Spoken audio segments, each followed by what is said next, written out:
Selamat pagi mahasiswa, apa kabar nih? Kalian pasti lagi pada sibuk-sibuknya ya? Kalian sadar nggak sih kalau kita udah 1 tahun menjalani masa pandemi COVID-19 ini? Masa-masa di mana dunia dihebohkan oleh kedatangan virus baru ini. Mari kita mengingat sejenak masa-masa di mana dunia dihebohkan oleh kedatangan virus baru ini.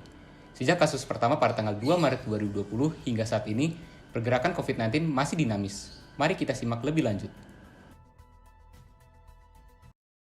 Dua warga Indonesia yang positif terinfeksi virus corona disebut telah melakukan kontak dengan warga negara Jepang dan Pemerintah Kabupaten Banyuwangi, Jawa Timur meliburkan sekolah selama 2 minggu, yakni 16 hingga 19 Maret.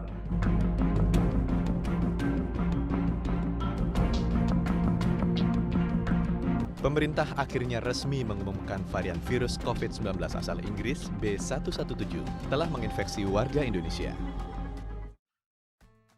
Keberadaan COVID tentunya sangat mempengaruhi berbagai sektor kehidupan yang salah satunya adalah dunia pendidikan, terutama pada kehidupan para pelajar dan mahasiswa yang dipaksa untuk mengubah metode pembelajaran dari offline menjadi online. Hingga saat ini, Maret 2021, mayoritas sekolah dan kampus masih menjalankan pembelajaran online. Alhasil, sebagian besar peserta didik di Indonesia sudah genap 1 tahun belajar secara online. Mahasiswa seringkali menemui kesulitan untuk bisa mengatasi begitu banyaknya informasi dan meninggalkan media sosialnya sebab hal ini terkait dengan kebutuhan akademis untuk belajar di rumah selama pandemi COVID-19. Tak jarang hal ini menimbulkan banyak masalah psikologis pada mahasiswa. Masalah psikologis yang paling banyak dialami selama pembelajaran online adalah kecemasan. Salah satu bentuk dari kecemasan tersebut adalah FOMO atau Fear of Missing Out. Sebetulnya, apa yang dimaksud dengan FOMO? FOMO atau Fear of Missing Out merupakan perasaan takut ketinggalan yang mengacu pada perasaan iri atau persepsi bahwa orang lain bersenang-senang serta menjalani kehidupan yang lebih baik daripada diri kita sendiri. Hal ini juga diperburuk oleh situs media sosial. Berdasarkan penelitian yang dilakukan oleh JWC Intelligence pada tahun 2012, menunjukkan bahwa sebanyak 40% pengguna internet di dunia mengalami FOMO. Kami juga telah mewawancarai beberapa warga DTK terkait fenomena ini. Mari kita dengar pendapatnya.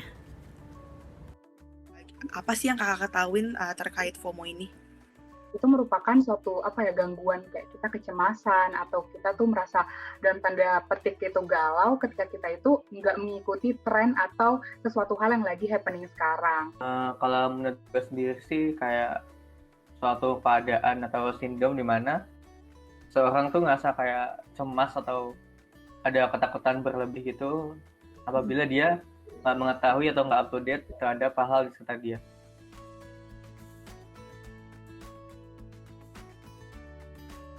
Kalau misalnya selama kuliah sih belum, cuma mungkin di masa-masa sekolah di SMA gitu, itu pernah sih. Ngalamin FOMO mungkin waktu di awal-awal online sih. Menurut gue sih pas online gini malah lebih kerasa FOMO-nya. Iya jelas. Kata gue pertama banget sih. Karena menurut gue itu adalah kayak satu respons dari tekanan sosial yang dihadapi gitu. Karena di situ kita nggak bisa berinteraksi kan sama teman-teman kita, jadi kita udah di rumah masing-masing, dan disitulah kadang kita merasa kayak, waduh kayaknya gue kurang update nih akan berita tertentu. Kata gue mungkin kalau secara umum tuh karena kemajuan teknologi ya, kayak sekarang tuh informasi menjadi hal yang sangat penting gitu loh.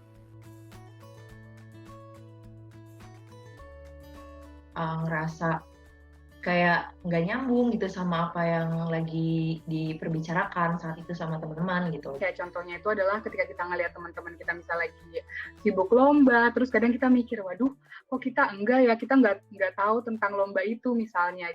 Kalau gue sih, kalau lomba kayaknya enggak, tapi lebih ke akademis, organisasi sama paling hubungan sama orang biasa sih.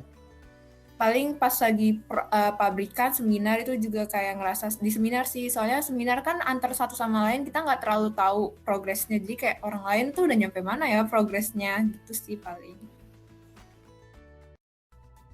Menurut Anda, mengapa FOMO dapat terjadi di masa pandemi COVID-19? Menurut saya, FOMO dapat terjadi karena banyak pelajar atau banyak mahasiswa yang mengakses media sosial mereka untuk mencari informasi-informasi atau kegiatan-kegiatan orang di sekitar mereka seperti teman kampus atau teman sekolah mereka yang tidak dapat bertemu secara langsung. Nah, apakah kalian mengalami FOMO di tahun ajaran ini? Yuk, mari kita simak apa kata mereka. 1. Kamu selalu mengecek handphonemu.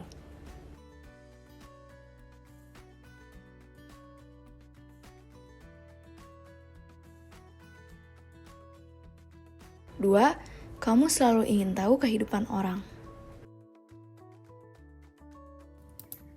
Duh, orang-orang lagi pada ngapain ya?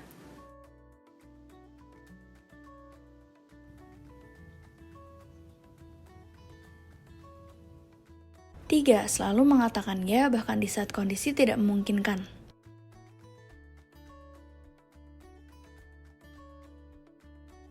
Den, Kenapa, Pak? lu lagi sibuk nggak sekarang? Oh, gue lagi lumayan sibuk sih sekarang. Gue denger ini nih, si Cherry lagi oprek buat BPH. Kayaknya lu cocok banget tuh buat ikut. Gimana ya? Ya udah deh, gue coba dulu. Nggak apa-apa, gue ikut. Oke. Hai guys! Hai. Kalian lagi ngapain nih? Kita lagi nyantai aja ya nggak sih, Pak? Yoi, Den. Nih, BTW nih, Den. Kemarin gue dapat informasi gitu. Katanya minggu depan ada oprek BPH PSB nih. Lo mau ikut gak barengan sama gue temenin? Oh, sebenarnya sih gue lagi lumayan sibuk nih, Ta. Cuman gak apa-apa deh, ntar gue temenin lo daftar. Yeay, asik lo emang deh paling temen deh. 4. Seringkali kamu tetap merasa ketinggalan berita walaupun sudah diupdate. Sambil ngopi, baca berita hari ini. Tapi kok gue ngerasa ketinggalan sesuatu ya?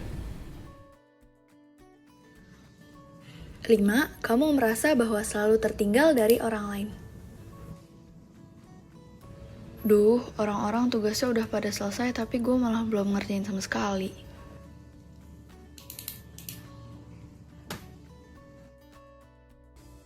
Salah satu cara bagi remaja untuk mengatasi FOMO adalah dengan melakukan hal yang disebut dengan reframing, yaitu latihan mental yang dirancang untuk membantu mereka melihat situasi secara berbeda. Berikut akan kami sampaikan hal-hal yang dapat membantu untuk mengubah pola pikir yang negatif untuk mengatasi FOMO tersebut. Yang pertama adalah melacak pikiran negatif. Dengan melacak pikiran dan perasaan negatif mereka, maka memungkinkan mereka untuk mengamati seberapa sering mereka merasa negatif tentang diri mereka sendiri atau kehidupan mereka. Kedua, gantikan pikiran negatif dengan kegiatan positif. Saat mulai merasa stres dan resah, cobalah untuk menggantikan pikiran negatif dengan kegiatan positif.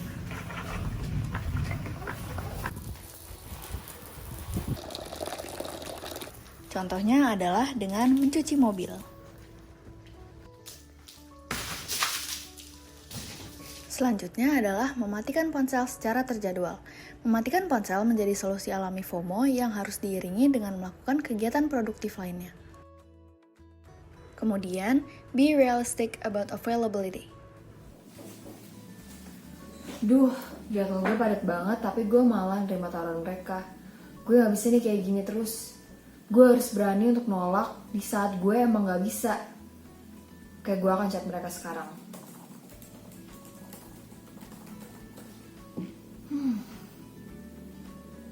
Solusi selanjutnya adalah stop stalk Instagram.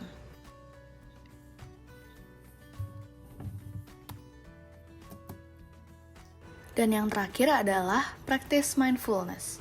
Practice mindfulness merupakan latihan untuk secara intens fokus pada apapun yang mereka lakukan saat ini, sehingga tidak ada ruang di otak mereka untuk kekhawatiran dan perasaan cemas.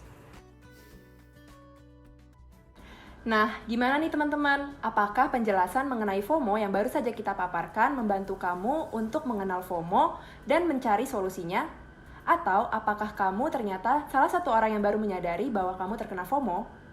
Yuk mulai aware dengan diri kita, terutama terhadap FOMO yang kerap kali terjadi pada diri kita dan orang-orang di sekitar kita.